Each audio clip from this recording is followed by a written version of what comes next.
घर से निकलने के लिए सुबोध ने जैसे ही अपना ट्रॉली बैग उठाया, सामने से माँ एक थाली में आरती लेकर उसके पास आ गई। आरती उतारने के बाद जैसे ही माँ ने उसके माथे पर रोली का तिलक लगाया, अचानक ही थाली उनके हाथ से छूटकर नीचे गिर गई। फर्श पर हर जगह खून ही खून बिखरा हुआ था। रोली के यूं खून बनकर बिखरने के कारण सुबोध काफी घबरा गया था। उसने अपने माथे पर हाथ फिराया तो वहां भी रोली की जगह खून ही लगा हुआ था। घबराहट में सुबोध के माथे पर पसीने की बूंदें चमकने लगी। तभी उसकी अलार्म घड़ी ने सुबह के 7 बजाए तो सुबोध बिस्तर से उठ बैठा। हे भगवान, ये कैसा सपना देख लिया मैंने। सपने में मुझे माँ दिखाई दी, जबकि माँ को मरे हुए तो कई साल बीत चुके हैं। माँ का मेरा आरती उतारना और फिर हर तरफ खून ही खून बिखर जाना, कुछ समझ नहीं आ रहा है। अजीबोगरीब सपना देखने के बाद कुछ देर तो सुबोध बहुत परेशान रहा। उसके बाद अपना सामान पैक करने लगा। रात के ठीक 11 बजे वो अपना सामान लेकर रेलवे स्टेशन की ओर निकल पड़ा। बाहर ठंडी हवा चल रही थी। दूर दूर तक कोहरे की चादर फैली हुई थी। एक तो रात का समय, ऊपर से कड़कती ठंड, इसलिए सड़कें बिल्कुल सुनसान थी। सुबोध ने कान में ईयरफोन लगाया और मोबाइल की दुनिया में खो गया। कुछ ही देर में वो रेलवे स्टेशन के ठीक सामने था। अपना सामान लेकर वो प्लेटफॉर्म नंबर 3 की ओर बढ़ गया। घड़ी के कांटे रात के 12 बजा रहे थे। ट्रेन के आने में अभी 15 मिनट का समय बाकी था। सुबोध अपने मोबाइल पर वीडियोस देखने में इतना व्यस्त था कि उसने इस बात पर ध्यान ही नहीं दिया कि आज पूरा प्लेटफॉर्म बिल्कुल खाली पड़ा है। न कोई ट्रेन आती दिख रही थी और न ही कोई पैसेंजर दिखाई पड़ रहा था। ठीक 12:15 पर ट्रेन ने जोरदार हॉर्न बजाया तो सुबोध का ध्यान मोबाइल से हटा और वो अपना सामान समेटता ट्रेन में चढ़ गया। ट्रेन के अंदर की लाइट्स ऑफ थी। बोगी के अंदर गुप्त अंधेरा देखकर सुबोध थोड़ा सकपका सा गया। इससे पहले कि वो ट्रेन से नीचे उतरता, अचानक से लाइट्स ऑन हो गई। लाइट्स ऑन होते ही सुबोध की जान में जान आ गई। अपना सीट नंबर देखकर सामान रखने के बाद वो आराम से सीट पर बैठ गया। पूरी की पूरी बोगी खाली पड़ी हुई थी। सुबोध का दिमाग कुछ अनहोनी का संकेत देने लगा था।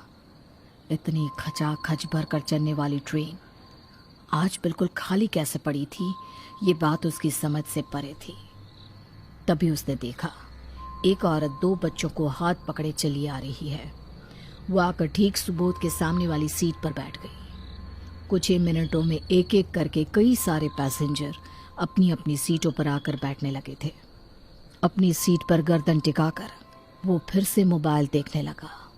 सुबोध अक्सर इस ट्रेन से सफ़र करता रहता था, लेकिन आज न जाने क्यों उसे अपने आसपास कुछ अजीब सी गंध आ रही थी जो उसे बेचैन किए हुए थी। एक्सक्यूज मी, आपको कुछ अजीब सी बदबू नहीं आ रही है?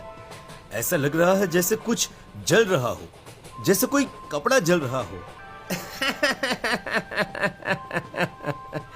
कपड़ा नहीं, मांस के जलने की गंध है ये। मांस के जलने पर कैसी गंध आती है जानते हो ना तुम? ये कैसी बातें कर रहे हैं आप? किसका मांस जलेगा चलती ट्रेन में? मांस जलने पर कैसा लगता है पता है तुम्हें?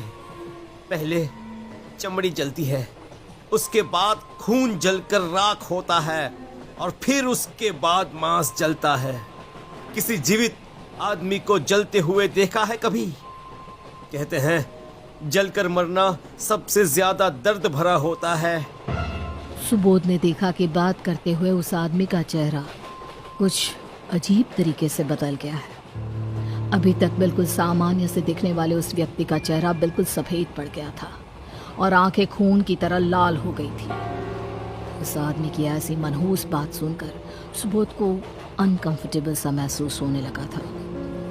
एक तो बोगी में से आती ये गंध उसके बर्दाश्त से बाहर हो रही थी। दूसरा, उस अधेड़ का ऐसा डरावना सा बर्ताव देखकर सुबोध समझ नहीं पा रहा था कि ये सब क्या हो रहा है। उस आदमी को इग्नोर करने के इरादे से सुबोध ने अपनी गर्दन दूसरी ओर घुमा ली। सामने एक सुंदर औरत अपने बच्चों के साथ बैठी हुई थी। क्या बात है, आप परेशान लग रहे हैं? हाँ हाँ, वो इनकी बातों से मुझे थोड़ा कंफर्टेबल फील नहीं हो रहा है। मतलब ऐसी बातें कौन करता है? मौत कभी भी कंफर्ट के हिसाब से थोड़ी ना आती है। जिसके नसीब में जलकर मरना लिखा हो उसे वो दर्द भोगना ही पड़ता है। अरे यार, ये सारे साइको लोग इसी डब्बे में भरे हुए हैं क्या? कहाँ फंस गया आज मैं। सुबोध कुछ कह पाता इससे पहले ही टीटी वहां आ गया। अजी, टिकट दिखाओ। ये लीजिए सर। मेरे होते हुए कोई भी बिना टिकट के यात्रा नहीं कर सकता है। आज 20 जून है और तुम्हारी टिकट पर 21 जून लिखा हुआ है। जुर्माना भरना पड़ेगा। अरे ये कैसा मजाक है? आज ही 21 जून है, 20 तो कल थी। टिकट निकालो, नहीं तो ट्रेन से नीचे फेंक दूंगा। मैडम, टिकट दिखाइए आपका।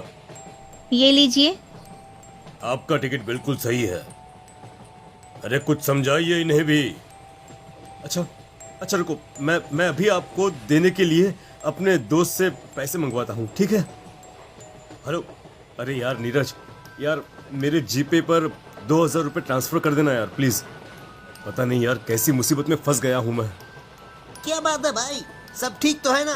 कहाँ पर है तू? अरे यार, भूल गया क्या? तेरे नंबर से ही तो टिकट बुक किया था मैंने। अपने घर उड़ीसा जा रहा हूँ मैं। क्या कहा? कौन सी ट्रेन से? वही भाई, अपनी कोरोमंडल एक्सप्रेस से। अरे तू क्या बोल रहा है भाई? कोरोमंडल तो कैंसिल हो गई है, उसका एक्सीडेंट हो गया है। क्या तुझे पता नहीं है क्या? अरे क्या बात कर रहा है यार? तुझे कोई गलत फहमी हुई होगी। मैं खुद अभी ट्रेन में ही हूँ। किसी और ट्रेन का एक्सीडेंट हुआ होगा। कोरोमंडल तो बिल्कुल ऑन टाइम चल रही है। अरे यार, अब मैं तुझे कैसे समझाऊं? एक काम कर, अपने मोबाइल में तो खुद ही चेक कर ले, तुझे यकीन हो जाएगा। नीरज की बात सुनकर सुबोध फोन काट कर गूगल पर ट्रेन एक्सीडेंट कोरोमंडल सर्च करता है तो उसमें हादसे की सारी डिटेल्स उसके सामने आ जाती है। नीरज बिल्कुल सही कह रहा था। एक दिन पहले ही भयंकर रेल दुर्घटना में कोरोमंडल में सफर करने वाले तकरीबन 1000 लोगों की मौत हो गई थी। गूगल पर न्यूज़ पढ़ते हुए सुबोध के माथे पर पसीना आ गया था। डर से उसका हलक सूखने लगा था और हाथ कम कपाने लगे थे। सुबोध कुछ भी सोच पाता इससे पहले ही उसकी बोगी की लाइट स्पार्क करने लगती है। इससे पहले कि कोई भी संभल पाता, ट्रेन को एक जोरदार धक्का लगा और बोगी बेपटरी होकर पलट गई। सारे पैसेंजर अपनी अपनी सीटों से नीचे गिर पड़े। सुबोध कुछ भी समझ नहीं पा रहा था। नीचे गिरने के कारण यात्रियों को गहरी चोटें आई थी। किसी का हाथ टूट गया था तो किसी का पैर, किसी के सर से खून बह रहा था और छोटे बच्चे दर्द से चिल्ला रहे थे। हर तरफ अफरा तफरी सी मची हुई थी। ये सब देखकर दौड़ते हुए सुबोध बोगी के दरवाजे की ओर भागा, लेकिन वहां आग की ऊंची ऊंची लपटें देखकर सुबोध बहुत घबरा गया। दौड़कर वो बोगी के दूसरे दरवाजे की ओर पहुंचा, लेकिन दूसरी तरफ भी आग लग चुकी थी। शॉर्ट सर्किट से लगी हुई आग धीरे धीरे पूरी बोगी में फैलने लगी। बाहर निकलने का कोई रास्ता नजर नहीं आ रहा था। हर तरफ मची हुई चीख पुकार सुनकर सुबोध का कलेजा मुंह को आ रहा था। उसने अपने कानों पर हाथ रखा और नीचे बैठ गया। कुछ ही पलों में उसने महसूस किया कि उसके चारों ओर मची चीख पुकार बंद हो गई है और फिर से उसके आसपास वही गंध फैल गई है। उसने चौंक कर अपना चेहरा ऊपर उठाया तो देखा उसके आसपास सब कुछ बिल्कुल सामान्य है। ना कहीं आग थी और ना ही घायल पैसेंजर्स। घबराते हुए वो उठ खड़ा हुआ। उसने आसपास देखा, कोई भी नहीं था। ट्रेन भी रुकी हुई थी। बगैर कुछ भी सोचे समझे सुबोध ने ट्रेन के दरवाजे की तरफ दौड़ लगा दी, लेकिन उसकी आंखें भय से फटी रह गई जब उसने दरवाजे के पास बहुत सारे लोगों को खड़ा हुआ देखा। उन सभी की हालत बहुत ही खराब थी। किसी किसी के शरीर के मांस से अभी भी आग की लपटें उठ रही थी। उनके शरीर काले, बदबूदार और भद्दे हो गए थे। और शरीर इस कदर गल चुका था कि मांस टूट टूट कर नीचे गिर रहा था। उन्हें पहचान पाना असंभव सा था। सुबोध को देखकर वे उसकी तरफ बढ़ने लगते हैं। उन सभी जले हुए पैसेंजर से बचते हुए सुबोध दूसरी तरफ भागने लगता है, लेकिन दूसरी तरफ से भी कुछ ऐसे ही जले हुए, बदसूरत और भयानक शक्ल वाले मुड़े हुए पैरों से चलते हुए कुछ लोग उसकी तरफ बढ़ रहे थे। सुबोध की नसों में डर की लहर सी दौड़ जाती है। तभी एक भयानक चेहरे वाले आदमी ने उसकी ओर देखते हुए कहा, मैंने कहा था ना कि ये मांस के जलने की गंध है। अभी तो मान गए ना? हैं?